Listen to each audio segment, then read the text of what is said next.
So everybody, we're going to first take any questions related to the NYPD preparations for the High Holy Days and the briefing we just did, and then I'll go on to other topics as well. But first, questions about security for the High Holy Days. Anybody got anything they want to ask on that? I see someone there. If you have no questions, oh, go ahead. If you could just break down again what you said about how security is going to be enacted and where these places will go with the Why don't you go over the basic game plan? In the pre-prevention and the... So you're talking about... right, synagogues, yeshivas, I'll start and then pass for the details. The concept, as always, is to have a strong preventative presence and to make very clear that the NYPD is being vigilant. Now, again, I want to emphasize there's no credible and specific threat at this point, and thank God. But we want to have a very clear presence that inhibits any danger and sends a message of the level of vigilance and focus that the NYPD has related to the Jewish community at this very sensitive moment. You want to add about how you're deploying? Well, absolutely. We do, being in the hate crime task force and the commanding officer of the unit, we do make sure we have enough staffing through the High Holy Days to make sure if a case comes in, we are a reactive investigative unit. If a case comes in, we are fully staffed and able to go out on something. Okay, Marcia. Mayor, you spoke just before about the rise of white supremacy and nativism. I'm wondering if you think those are factors contributing to the huge increase in anti-Semitic hate crimes in New York City. I think we see a difference, and Deborah is obviously in a position to give you a more learned analysis, but I think we see a difference in New York City than the country as a whole. And this is something we're all still trying to make sense of, Marcia, and analyze. These hate crimes come from too many different sources. There's too many of them, and they come from too many different sources. You've got folks with mental health problems. You've got young people who obviously have the wrong idea, and we need to do a better job of educating. You have folks, for whatever their personal motivations.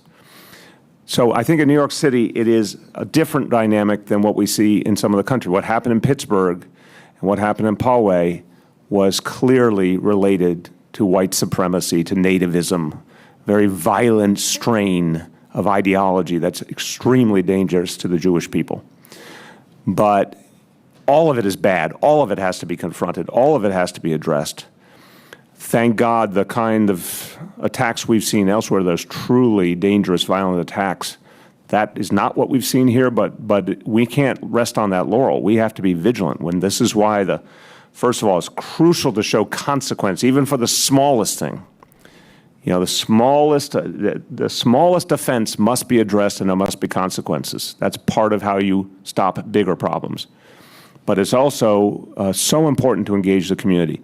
A lot of times, we have seen acts of terror of all different kinds stopped because a single community member came forward to the NYPD in time. And that's crucial, and that's something we depend on here. Yeah, I think the mayor, for those of you who don't know me, I'm Deborah Lauder, the new executive director of the Office for Prevention of Hate Crimes. I think the mayor got it exactly right. I mean, the challenge we have right now is that we're seeing the threats come from a variety of sources. So I think in establishing this office for the prevention of hate crimes, we're going to be looking at how do you really get to stopping it before it happens. And it's through, as the mayor said, from education is critical, community relations is critical, and law enforcement. Those are the three pillars to address it. Mayor, Rabbi Katz said that whenever there's bigotry, the Jews are next in line. Yes. Do you agree with that? Yes, I do. I think history shows it over and over. Rabbi Katz is an extraordinary man, chief chaplain at NYPD, and he's a very learned man, and I think he knows his history. And we have seen it time and time again in history that when bias and hatred is allowed to spread, often the Jewish people are among the ultimate victims. And this is a danger that we have to be honest about in this country. The chilling comments from Charlottesville that Rabbi Cass invoked, we should all be very, very worried about that there are organized forces out there trying to blame all the problems of our country on the Jewish community. That's dangerous. We've seen that before in history. We've seen the horrible consequences of that kind of rhetoric. So yes, I think we have to learn from history and stop this hatred at its root. Nationally to do that? Marcia, I think it is about changing the whole dialogue in this country. Some of this is all of our responsibility to speak up against hatred, to speak up against anybody and any group that would divide us.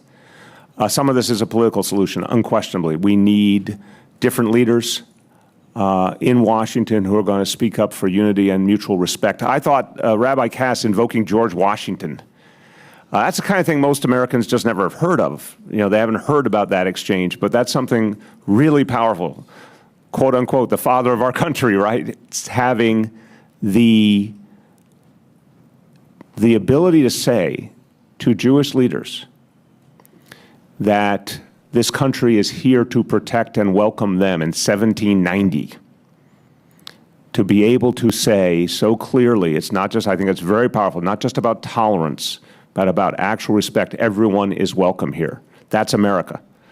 So I think we have a lot to do to get that message out again. Yes? Questions for Inspector Molinari. I wonder if you can go over again, but just a breakdown of the crimes, the assaults versus the property crime. Against all groups, or we have, let's give the overall number again. Hate crimes for the year to date are 301 versus 217, an increase of 39%. Anti-Semitic hate crimes are 155 versus 97, a 60% increase. Breaking the anti-Semitic down into property versus person crimes, we see the area of increase in property crimes is 130 versus 78. It's a 67% increase. And the person crimes are 25 versus 19. Percentage-wise, a huge, it's still a very large increase, but as far as a raw number, it's a 6 raw number. So what's driving our anti-Semitic hate crimes are the property crimes. Of those 130, 121 of them involve the use of the swastika. And how many last year? 73. Just for the I'm inspector. I'm sorry, ma'am, I just couldn't hear your question. Increases in swastika. 68% increase, 121 versus 73. Andrew? Do you draw a line at all? What happened in Pittsburgh at the Tree of Life, deadly violence, versus property crimes and swap incidents here? How concerned are you that there's a tangible link and that ultimately that type of incident is bound to happen? Well, I can't speak to a link exactly where the Hate Crime Task Force, we're a post-investigative unit. I know our Intelligence Bureau, our Counterterrorism Bureau will be looking for links into that level of violence. Luckily, we haven't seen it here. As the mayor said, the idea is nipping every incident in the bud, letting people know that an incident is not acceptable. So clearly, a larger incident is definitely not acceptable. What's that, Andrew? Asking if Deborah had a thought on that, intellectually, do you connect the sort of the property crime type of situation with a much more heinous act? Yeah, so even words have consequences, right? So even anti-Semitism in hate speech does create an atmosphere in which anti-Semitic violence can flourish. So when you then see it move into these swastika incidents, you absolutely have to act on it and stop it and give a signal to the communities that it can't be tolerated. Otherwise, it will escalate. Yeah, I really want to amplify that. I don't think anyone has a perfect understanding of why people commit acts of violent hate. But we do know that anyone who thinks they can get away with a crime is more likely to do it. If they already have that motivation, it's really important to send them a message that they will be arrested, they will be prosecuted, they will pay the price for what they did. And that has to start with even the lowest level crimes. I think if you create an atmosphere where there's always a consequence, that inhibits people from worse crimes. When you create an atmosphere where there's respect and tolerance, that inhibits people from thinking what they could do would be in any way acceptable. We have to do all that, but a lot of this is vigilance, is the kind of preventative efforts that the NYPD undertakes every day, but it's also the support of the community. You know, Commissioner O'Neill made a point when we were dealing with one of the challenges of terrorism in this city, and he said we have to understand that this is the greatest police force in the world, but it can only achieve its goals with the help of the people. And Every year, we see acts of violence stopped because everyday New Yorkers picked up the phone and called the NYPD. So we don't see any credible and specific threats today, but if anyone wished us ill, someone might overhear something. Someone in their life might have an indication that person is on the wrong path. Someone might see them acquiring a weapon. Someone might be the person who calls it in and stops the crime and stops the violence, and we need everyone to feel that kind of responsibility. Let me give someone else who hasn't gone. Go ahead. Huh? I did ask a question. Oh, I'm sorry. Go ahead. You said that there should be consequences for people who commit anti-Semitic crimes. What do you think is a fitting consequence? Oh, absolutely prison time for people who commit the serious anti-Semitic crimes or any bias crime. Each crime is different, each person is different, and obviously some folks it's because of a mental health condition and that needs to be treated with its own reality. But anyone who commits an act of violence and it's proven should do time. We have to show people that there's serious consequences. Yes? It appears that the actual violent attacks are primarily being committed by youth in Crown Heights and Williamsburg. You mentioned about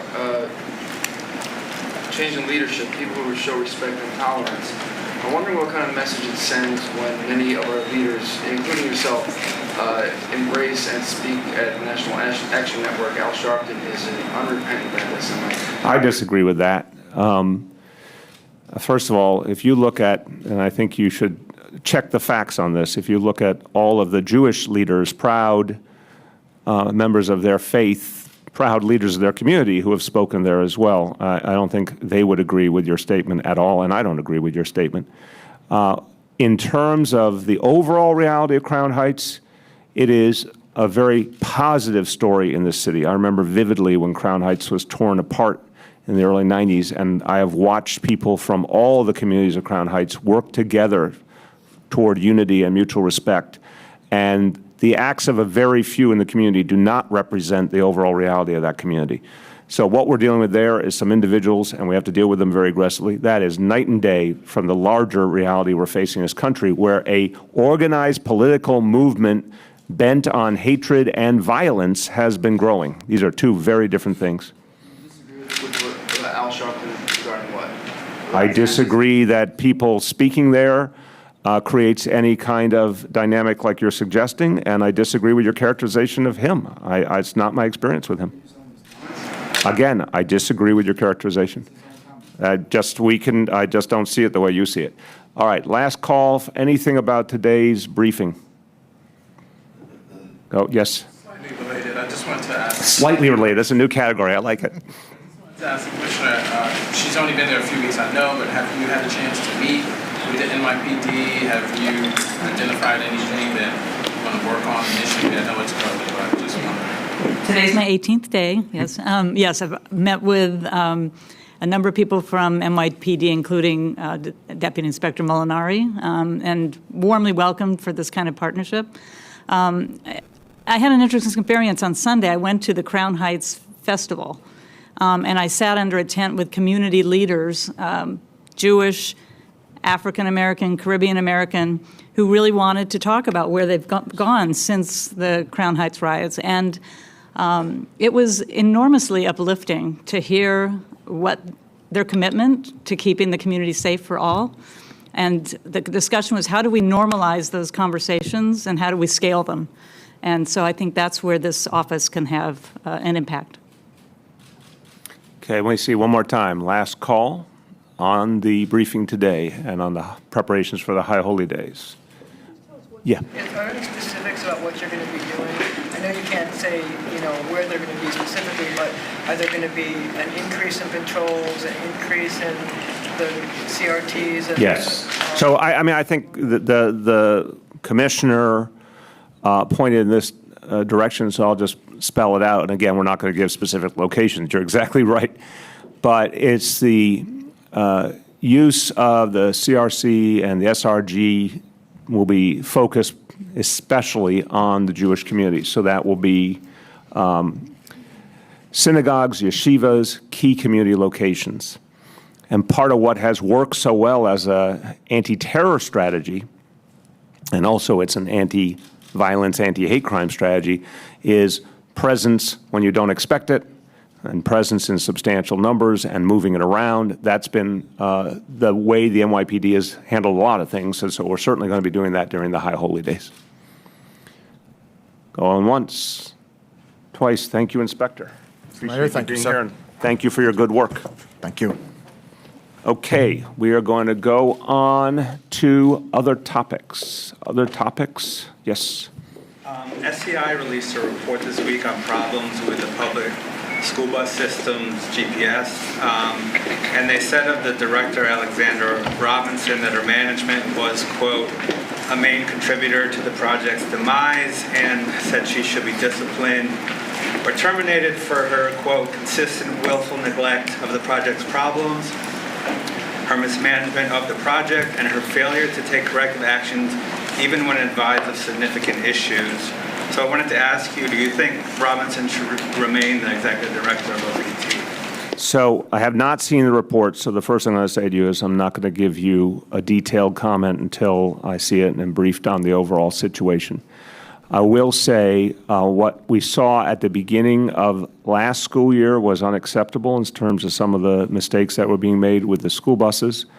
A lot was changed quickly, and throughout the course of last year, things got better. I will also say on the GPS, what was in place for the beginning of this school year was substantial, but we have more we need to do over the next few months, and we've said that will happen, and it's on track. So the overall situation with school buses has been improving and will further, particularly when it comes to GPS. But I'll need to get back to you after I've gotten a chance to look at that report. Way back. So the MTA released their capital plan this week, and part of it involved New York City giving $3 million as part of it. Would you commit $3 million to the capital plan? Again, this is a brand new and rather sprawling plan. I and my team need to analyze it. Our members of the MTA board need to analyze it. No one got any pre-briefing on this, so we're all looking at it now. So I'm going to reserve judgment until we get a sense of it. Look, we all are committed to improving our subways and buses, and something historic was achieved in April, and I'm proud that everyone, the legislature, the governor, and I got on the same page. We achieved the congestion pricing plan. That was the necessary step, the number one necessary step to turn around the subways and buses. But in terms of this new plan, it's news to all of us, so we have to really give it a good look before being able to comment. Yes, Andrew. As a follow-up to that, did you not see the proposal for city $3 billion, state $3 billion as a jab from the governor that the city needs to do much more in terms of funding mass? You know, again, I'm going to reserve judgment on the plan until we all really get a chance to analyze it. Look, the MTA's come forward with some very good plans over the years and some very questionable plans over the years. And so we don't take anything on face value. We need to analyze it. We need to have a real conversation. I'm never surprised by anything that emanates from Albany. Let's put it that way. But we're going to just deal with not the personalities or the process. We're going to deal with what's necessary to make sure our subways work and our buses work. And when we have that analysis, we'll talk to you about it. Mr. Mayor? Yes. I want to change tracks for a moment. Since you became mayor, you and the First Lady have been very prominent in the field of bringing communities together, bringing people together, whether it be in mental health or in education. Oh, speaking about education, it seems that the current chancellor may have failed the acid test with regard to bringing people together, his employees per se. And there have been many articles in the Post, the News, the New York Times, with regard to Chancellor Carranza firing people because they're white, or not believing in the same thoughts that he has, having come from outside of New York. How could you address this with regard to all of the complaints and lawsuits with regard to the chancellor's behavior in perhaps mistreating employees, overlooking them for promotions because they're not white, because they are white, excuse me. That is called leading the witness. I disagree entirely with that analysis. I have worked very closely, obviously, with Chancellor Carranza. He is trying to create fairness and equality for everyone. He respects everyone. He believed, and he was right, that substantial changes were needed in our school system to keep moving us forward. The personnel decisions were based on merit and based on who could do the best job for our children, period. I'm absolutely convinced of that. So it never surprises me if a personnel action is taken, that some people react negatively, some people bring lawsuits, some people try and come up with other reasons why they think things are happening. I see no evidence of that whatsoever. He is a devoted public servant who's trying to move our school system forward for our kids, and I think he's doing some of the things that are going to make a big difference for the future. Yep. Yes. Yeah, on the presidential campaign, just wanted to ask, the latest CNN poll showed you getting 0% from New York City Democrats. On the one hand, on the other hand, Elizabeth Warren was in town the other night. She drew what looks like a lot of support from New Yorkers. Just have to ask, does that kind of sting? And if not, what's your feeling from this response from New Yorkers? Look, I've been over this with you guys. If I had believed polling at many, many points, I would never have pursued some of the offices I ended up winning. Now, I'm not saying the presidential campaign is the same as the things I've done before, but I just reject the notion out of hand that months and months before anyone votes, we should assume that polls are going to tell us the outcome. Certainly that wasn't true in 2016. And I also think that people are gaining information now this year, this election, in a way that we've never seen previously, the speed with which information travels, the way that people's views change. So I just don't ever get lost in that stuff. I think it's about getting an idea out, a message out, and then people will ultimately judge. But the polling is not what matters. The voting is what matters. Yes? Well, I have another question as well, but I'd also like to hear the answer to the second part of Sean's question. I'm sorry. Did I miss something? Does it sting at all when you see, a lot of New Yorkers rallying around a candidate? That's not how I look at things. I think the world of Elizabeth Warren, and, I think she says and does very important things, and I'm glad that people believe in some of her vision. I have my own vision, my own ideas that I contribute. But the bottom line to me is I can't look at it that way. I don't look at it that way, again, because of personal experience. A lot of you were around for 2013. For most of that election, plenty of people appeared to have a lot more support, and conventional wisdom had written me out of that election early on, except the voters had a different idea. So I just look at it differently.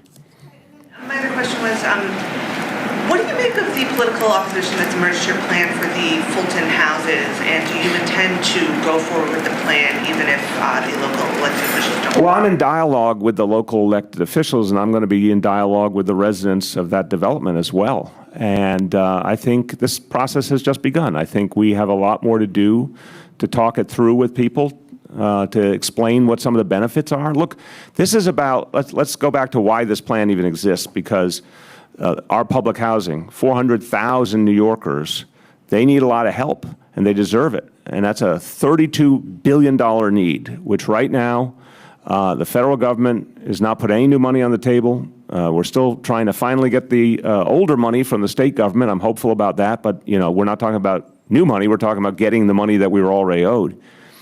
So really it's come down to New York City alone fighting to fix our public housing for our residents.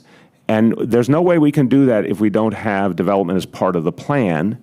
I understand people have real concerns, and it's my job and my colleagues' jobs to answer that and to have a dialogue with people. But this has just begun. Marcia. Mr. Mayor, I know you said that polls don't matter, but polls are going to determine whether you get into the next debate. You have 12 days between now and October 1st. Where are you going to find 4 polls that are going to give you 2%? Marcia, I am not going to say to you it's an easy task. I'm quite clear. The clock is running, and I've said very clearly I think those debates are important. I've also said I'm not sure that they are changing the way the public thinks, because I think in some ways people hear so much. These 10 people on stage, by the way, has got to go. This is not a good model. It's really hard, I think, for all of us as citizens and voters to make sense of 10 different people competing in a single session. But the clock is running. I keep putting ideas out there. For example, in the last week or two, I've talked a lot about the issue of automation. That's gotten a lot of positive response.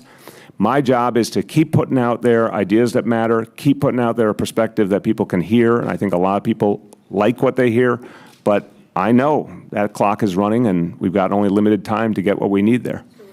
First, the deadline for you to make up your mind whether you're going to stay. Well, October 1st, for me, I think basically that's yes. It's like the day when we will know the single most tangible thing, which is the debate participation. And even though I've said to you, I don't think the debates are moving the public polling a whole lot, I'm not sure how much they're contributing to people's ultimate decision-making. They are the main street of this campaign, and it's hard to continue a campaign if you can't get on that debate stage.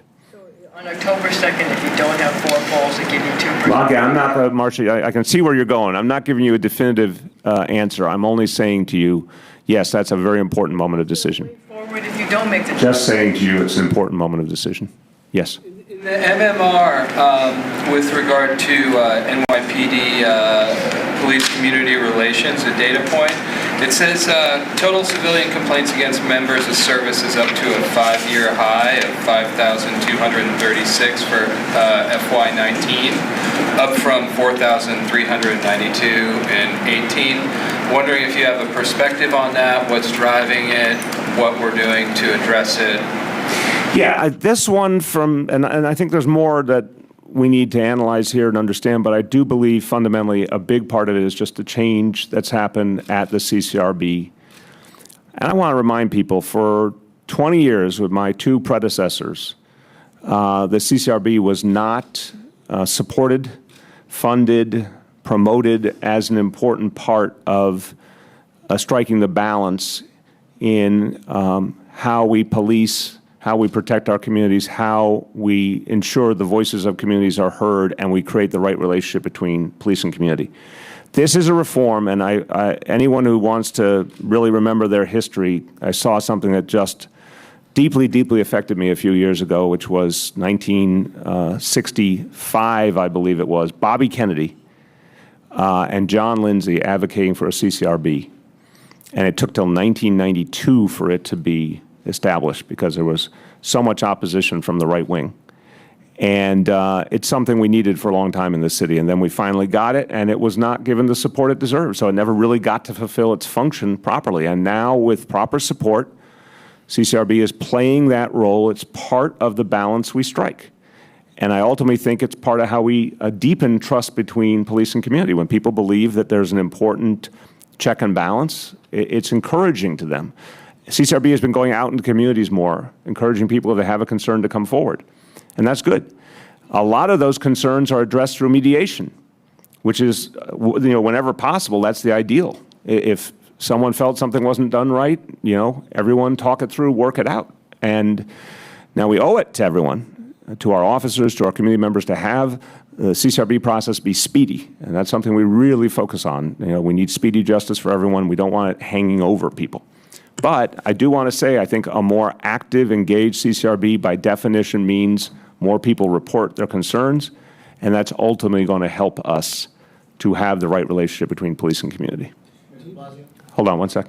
Just, do you believe that there's been a shift in the relationship between the community and the police over the past couple of years with regard to their Garner case and all the water and the milk cartons? No, I think it's the other way around. And I understand you guys have to report incident by incident, but that's not how I look at the world. I spend a lot of time listening to everyday New Yorkers and their leaders and their clergy, and it's the exact opposite.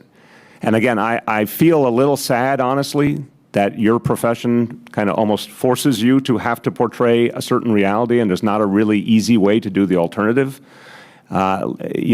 The social history, if you will, what's really happening on the ground, what's happening at the grassroots, it's very hard to portray because it's not single vignettes, it's not single incidents. What I hear after years and years of going out there, I hear it from community members, I hear it from officers, everyone acknowledges there's a real change that's happened, and it's a good change. And I think as you see neighborhood policing deepening, you're going to see it. There's a lot less tension between police and community. There's a lot more communication. I can't tell you how many officers have given me their specific examples of community members who came to them and told them about a problem or where a weapon was or a problem that might become a crime and how it helped our officers, kept them safe as well. No, on the ground is very, very different. And another very positive thing has been the growth of the relationship and the respect, the mutual respect between NYPD and the Cure Violence Movement, the crisis management system. When we started this administration, that was a tenuous dynamic. Now it's a very respectful, positive situation where a lot of crime is being stopped because of community members. And that's going to protect the community and protect the NYPD. So, no, I think the reality on the ground has actually improved substantially over the last few years. Yeah. You've announced that by the end of, was it October, that you and your family would get together and perhaps make a decision whether you're going to continue your campaign? No, I think you missed the previous dialogue. You did. So I only said that October 1st, I think, is a very important day because that's when we'll know about the next debate qualification. If you were no longer a candidate, but you were one of the commentators on the sidelines, and you had a chance to ask the questions of those candidates who are still remaining, who are some of those people you'd want to question, and what are the questions? Yeah, you know me by now. I don't do hypotheticals like that. Let's take one step at a time. Yep. Also on the MMR, Mr. Mayor, found that Thrive NYC fell short of many of its goals last year despite a $225 million budget. I'm wondering if you're concerned about that spending given the lack of results. I disagree with the lack of results. I agree, as with every major initiative, there's going to be things that work better and things that work worse, things that need to be deepened, things that need to be reevaluated. I've said it many times. I think it's a mix. I think there are some things that need to be better. We certainly saw in the budget process with the mental health core, we decided that initiative was not working as planned, moved away from that. Other things have been working extremely well. I think NYC Well as an initiative is working. I think the mental health first aid is working unquestionably. We need to speed up in terms of the number of people who get it, but it's over 100,000 people. The goal is 250,000. I believe they're going to hit that goal. So it's the difference, and I keep saying it, I understand, again, I'm almost speaking with empathy and sympathy here. If you guys are trying to report on things where sort of traditional metrics and timelines tell you everything, I can understand why it's hard to understand some of what Thrive is doing, but the difference with Thrive is it's trying to address an issue that doesn't have an on and off switch. Mental health, someone with a mental health condition, it doesn't go away. You can treat it, you can address it, you can make things better. But mental health is one of the most complex areas we address in public life. Thrive is trying to get at the root issues around mental health. No one said, you know, give us a few years and we'll solve mental health. This is a really big, complex, ongoing issue. And to some extent, you have to try and figure out what works and what doesn't. And yeah, you know what? You got to spend money on it. I'll tell you why. If you want to reduce mass incarceration, if you want to reduce homelessness, if you want to reduce some of the crime we see, you have to do something very different on mental health. It should be a national vision and strategy. There's no national mental health strategy. There's literally none. So it's come down to places like New York City to figure out our own, but we're in uncharted territory. So I think Thrive overall is unquestionably working. I think some of the areas need to be improved, and anything over time we see that we don't think is working well enough, we've already proven we can move off of something if we don't think it's good enough. That you mentioned, you know, homelessness and crimes. Would it be worth looking at an overhaul of Thrive and looking at issues like these mentally ill folks who are committing the anti-Semitic crimes, the mental health issues that are evident on the subways, the cop suicide crisis? Would it be worth redirecting some of those funds to some of those real pressing problems? It is right now. Thrive addresses in different ways each of those crises, but none of that is just Thrive. All of it will take stuff and actions and agencies beyond what is part of Thrive. So all of those things matter very, very deeply, and Thrive is part of the solution to each thing you said. It's obviously part of the solution to addressing suicide among our officers. It's part of the solution to addressing homelessness. It's part of the problem, part of the solution in addressing some of the crime we see. But I want to caution, I understand the line of questioning, but I think it misses the underlying reality. We're talking about 20% of our city, 20% of adults. This is the consistent estimate of experts. 1 in 5 Americans, 1 in 5 New Yorkers suffer from a mental health condition. Again, I understand why you guys go towards the most dramatic, and I'm not saying it's not profoundly important, instances. But we're talking well over 1 million people by that measure who need help. And if someone's depressed, if someone's dealing with opioid misuse, substance misuse, that's undermining their lives, tearing their families apart. That could be, in fact, fatal. We put a lot of Thrive's efforts into those things. Thrive is front and center in addressing the opioid crisis, which, as you know painfully, numerically, is one of the biggest challenges we have in terms of protecting human life. So I think it's important to understand it is an attempt to go systematically at the issue of mental health and all of its elements, and where it affects literally hundreds of thousands of people. But it has to be clearly and is part of addressing these particular crises. We got to do it all at once. We don't have a choice of one or the other. Please. Campaign real quickly. Did I notice a kind of shift in your focus? You talked about the importance of getting your message out there. Is your priority no longer reaching the White House? No, the points go together. I'm sorry if I didn't say it clearly enough. To get a movement in the polls, to qualify for the debate, what is going to make people respond in a poll? I believe ideas and message and proposals that people are moved by are part of how that happens. So, for example, on the automation issue, and you know, I went someplace provocative when I went on Fox with Tucker Carlson, who is someone who was actually, to his credit, talked about this issue. We got a huge response after that from people who felt like it was an issue that was not being addressed, and didn't agree, as I don't, with the one person who was talking about it. And I give Andrew Yang credit for talking about it. I think his solution is absolutely the wrong solution. I talked about a very, very different solution. A lot of people responded to that. That's how you bring attention that actually turns into poll numbers, because I know there's a whole lot of working people in this country who are deeply, deeply concerned about automation, and they want to hear a stronger solution, and I got a lot of positive feedback. That's how you move polls, in my view. Yes? The MMR also showed a significant increase in pedestrian deaths. Right. Meanwhile, yesterday, a 1-year-old baby was killed by a car that jumped the curb. The second time in a week, a child has been killed while standing on the sidewalk. I've heard you say before that you think that this is unacceptable, but is there any plan at this point to change the strategy concretely in terms of Vision Zero as it relates to pedestrian fatalities? So we have now seen there's a plan that we tried in the last legislative session, and we're going to go back like gangbusters to Albany on this one. We saw in one of these horrible incidents in the last weeks, someone with a medical condition had a seizure and couldn't control their car, and a child lost their lives. And that's horrifying. I'm speaking as a parent. The notion of a child just standing there suddenly gone because someone else was driving a car who shouldn't be driving a car. That's unacceptable, and that can be changed. So I really go back to, we need a law in Albany that requires doctors to report to the DMV anyone who should not be driving a car because they might be in a situation where they can't control it. And by the way, there's all sorts of other examples where you are obligated as a professional to report something that might be dangerous. This should be put right in that category. So that's one of the changes. But there's the bigger strategy. It's just going to keep growing all the time. More enforcement, more changes to streets. I really believe going from 100 or 200 speed cameras around schools to 700 is going to have a huge positive impact. We're going to do all of these things.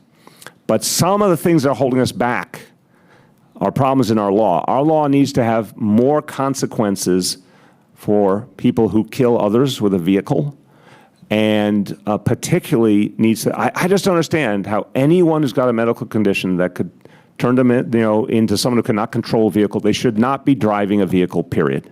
There's another way to get around. Gloria?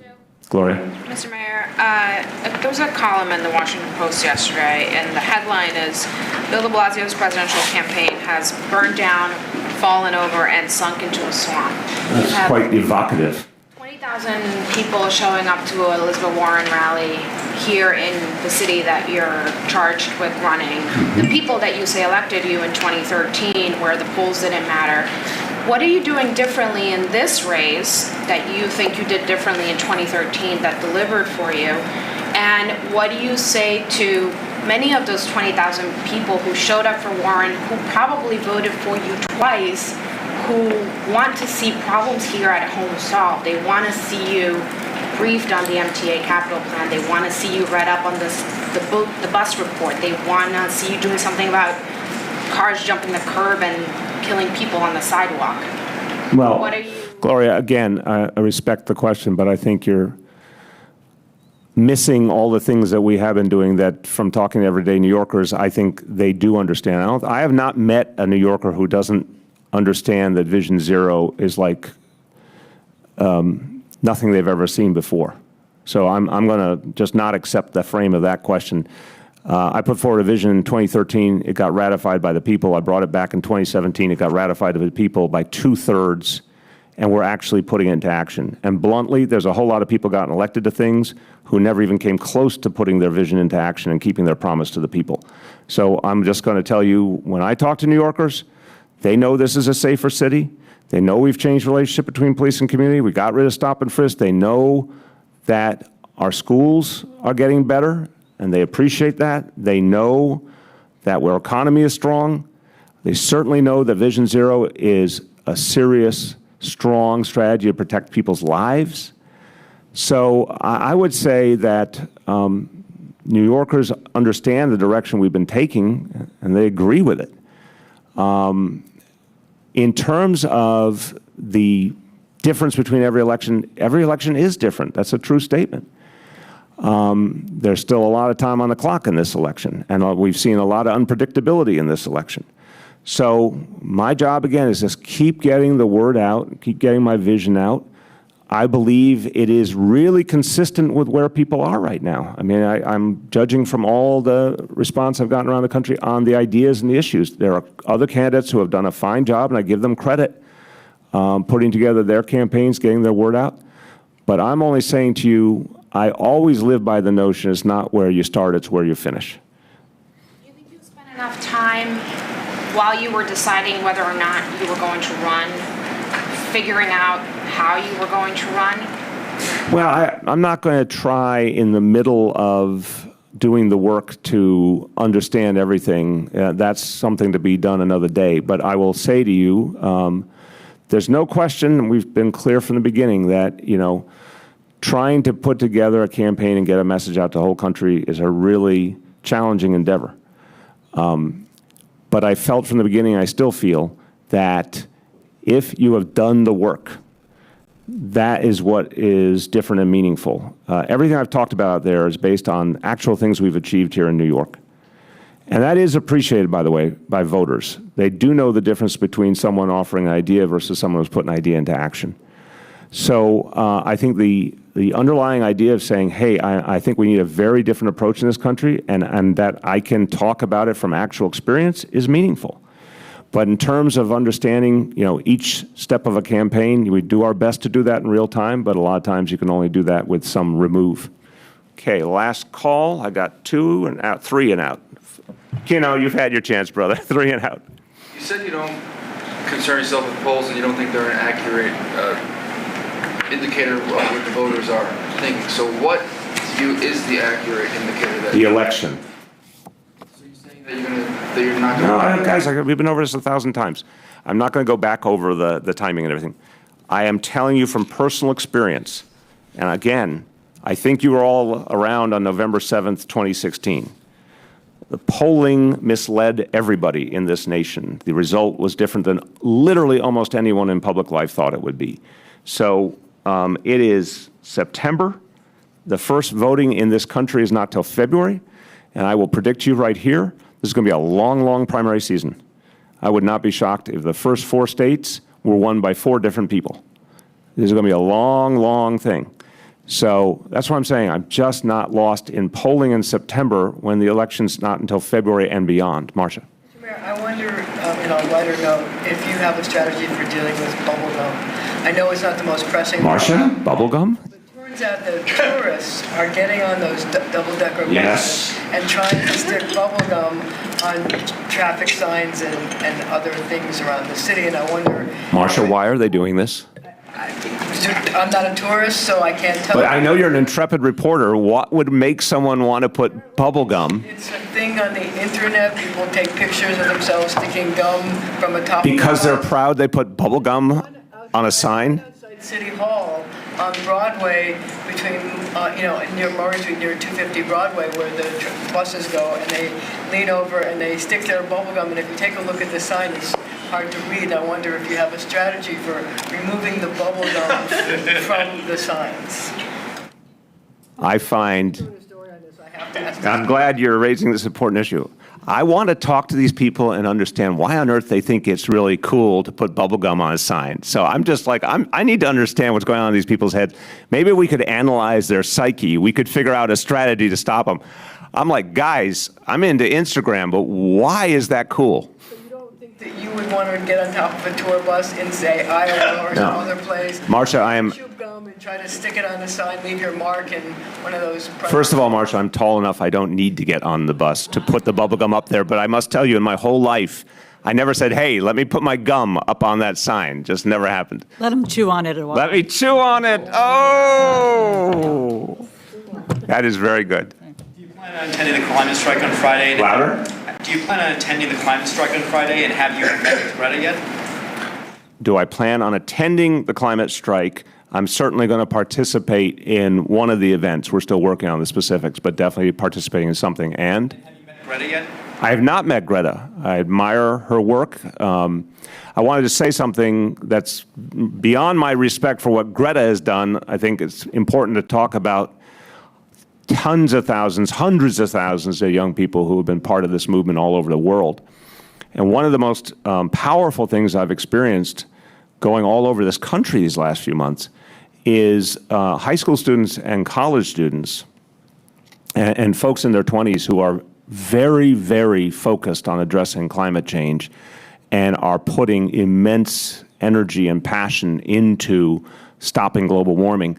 Again, I have never seen anything like this since the end of the 60s and the beginning of the 70s. This is the most impressive example of young people taking responsibility for their society and standing up and addressing a crisis. It makes me very, very hopeful. So I don't think it's about one person. I give her a lot of respect. I think it's about a whole generation that's not going to let this happen, and that might help us save this world. Thanks, everyone.